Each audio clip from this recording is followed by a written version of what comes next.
Assalamualaikum warahmatullahi wabarakatuh. Kami dari kelompok 10 ingin mempresentasikan manajemen operasi bersama dengan rekan saya Mela Antika Agustia Putri, Muhammad Aryadi Posianani, dan saya sendiri Putri Kurniasari. Materi pertama kali ini akan disampaikan oleh Muhammad Aryadi Posianani. Dipersilahkan. Manajemen operasi. Produksi atau operasi merupakan salah satu fungsi bisnis yang harus dikelola dengan sebaik mungkin oleh organisasi. Setiap perusahaan yang menghasilkan barang atau jasa pastilah memiliki fungsi produksi yang akan bekerja sama dengan fungsi lain seperti pemasaran, sumber daya manusia, dan keuangan, guna memberikan produk terbaik yang dapat memuaskan kebutuhan konsumen. Aktivitas yang tercakup dalam manajemen operasi ini sangat bervariasi, tergantung pada ukuran perusahaan, jenis perusahaan, teknologi yang dipakai, dan sebagainya. Contohnya, yang pertama, kesalahan pemilihan lokasi pabrik mengakibatkan ongkos produksi melonjak tajam. Kemudian, kesalahan proses produksi mengakibatkan banyak produk cacat yang tidak layak dijual. Ataupun kesalahan manajemen mutu yang meloloskan produk cacat mengakibatkan ketidakpuasan pelanggan sehingga akhirnya beralih ke pesaing. Oke, di sini saya akan menjelaskan apa itu konsep dasar manajemen operasi. Manajemen produksi operasi adalah proses atau aktivitas untuk mengubah sumber daya, material fisik, peralatan, tenaga kerja, dan pengetahuan menjadi barang jadi dan jasa untuk konsumen yang bernilai dan memberikan manfaat.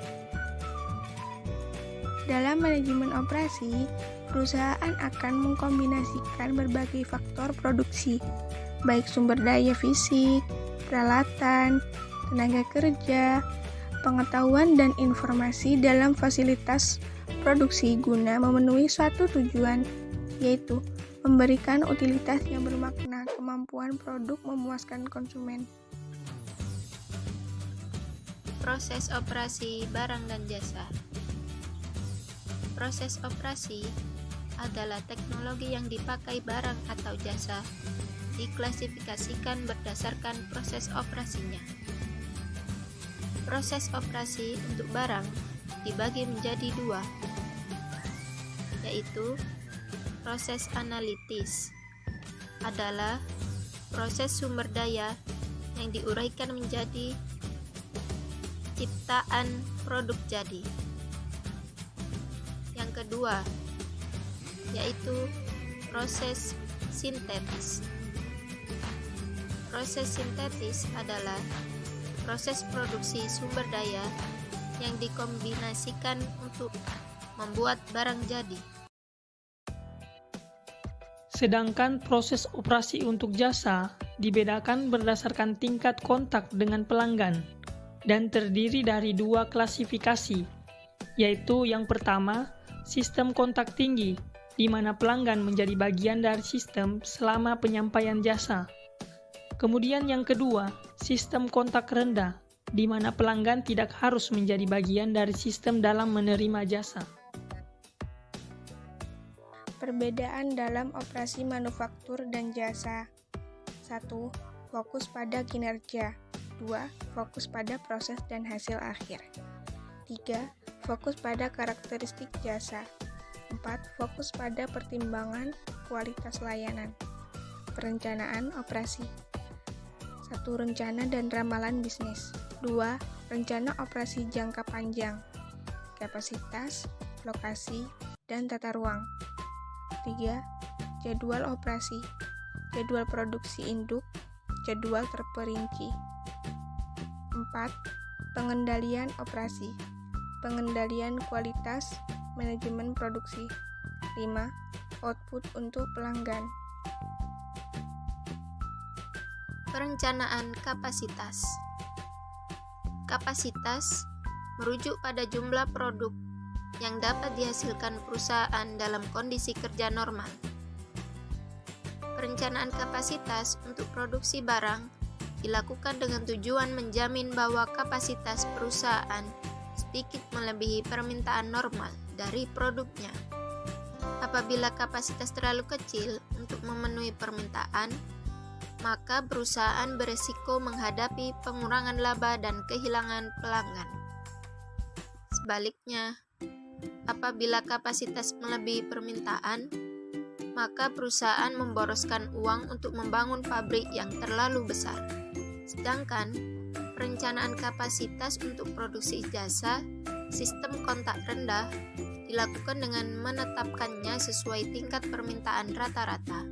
Untuk jasa, sistem kontak tinggi, maka perusahaan perlu memperhatikan kondisi. Perencanaan kapasitas. Yang pertama, metode kualitatif. Metode ini berdasar pada penilaian oleh suatu tim yang dibentuk khusus terhadap faktor-faktor yang ditentukan terlebih dahulu. Kemudian yang kedua, metode transportasi.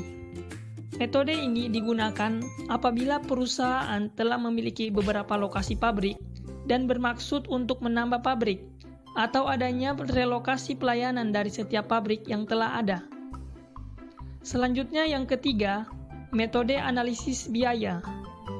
Metode ini berdasar pada pemanfaatan biaya variabel untuk membantu pemilihan lokasi sehingga dapat disusun hubungan bersamaan untuk masing-masing alternatif lokasi antara biaya yang ditanggung dengan volume produksi yang diinginkan.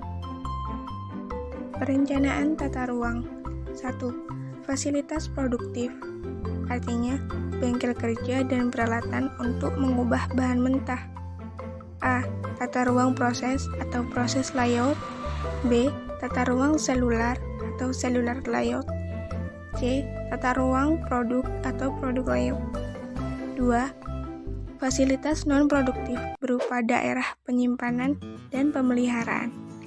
3. Fasilitas pendukung berupa kantor, kamar kecil, areal parkir, kafetaria, dan lain-lain. Untuk produksi jasa, pengaturan tata ruangnya diatur sebagai berikut. A. Jasa kontak rendah. B. Jasa kontak tinggi. Perencanaan kualitas.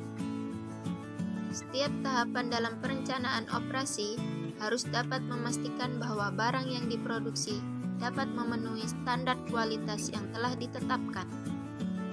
Lebih lanjut, perencanaan kualitas akan dibahas dalam subpokok bahasan pengelolaan kualitas. Perencanaan metode. Perencanaan metode bermakna bahwa dalam perancangan sistem operasi, maka manajer harus dapat secara jelas mengidentifikasi setiap tahap produksi dan metode spesifik untuk melaksanakannya.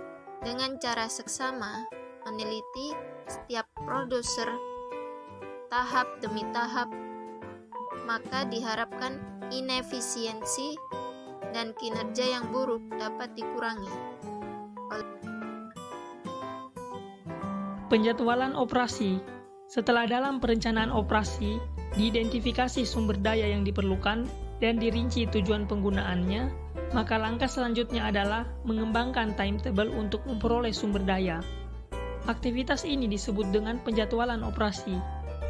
Penjadwalan operasi untuk barang tergantung dari jadwal produksi induk, yaitu jadwal yang memperlihatkan produk mana yang akan diproduksi, kapan produksi akan dimulai, dan sumber daya apa yang akan digunakan.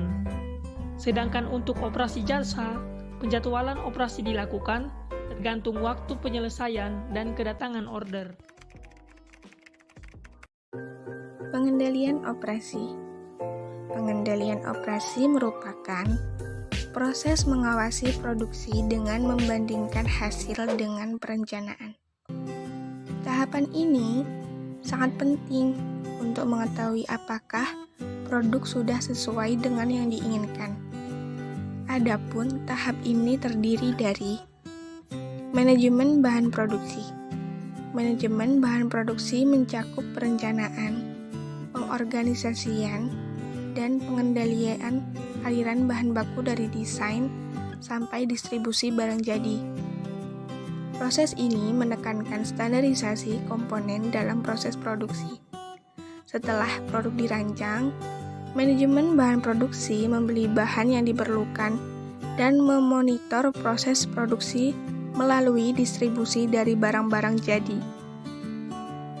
Pengendalian proses operasi. Pengendalian proses operasi adalah proses pengawasan kinerja produksi dengan cara membandingkan hasil yang dicapai dengan rencana yang dibuat. Pengelolaan kualitas. Kualitas didefinisikan sebagai totalitas ciri dan karakteristik suatu produk atau jasa yang mendukung kemampuannya untuk memuaskan kebutuhan yang dijanjikan. Dalam melakukan penilaian terhadap kualitas, konsumen akan mempertimbangkan berbagai dimensi kualitas, yaitu 1. Performance atau kinerja. 2. Features. 3. Reliability. 4. Conformance. 5. Durability. 6. Serviceability. 7. Aesthetic. Dan 8. Perceived quality. Oke, mungkin cukup dari kelompok kami. Mungkin ada kata-kata yang kurang berkenan. Kami mohon maaf yang sebesar-besarnya. Kami akhiri. Wabillahi taufiq wal hidayah. Waridha wal inayah. Wassalamualaikum warahmatullahi wabarakatuh. Terima kasih.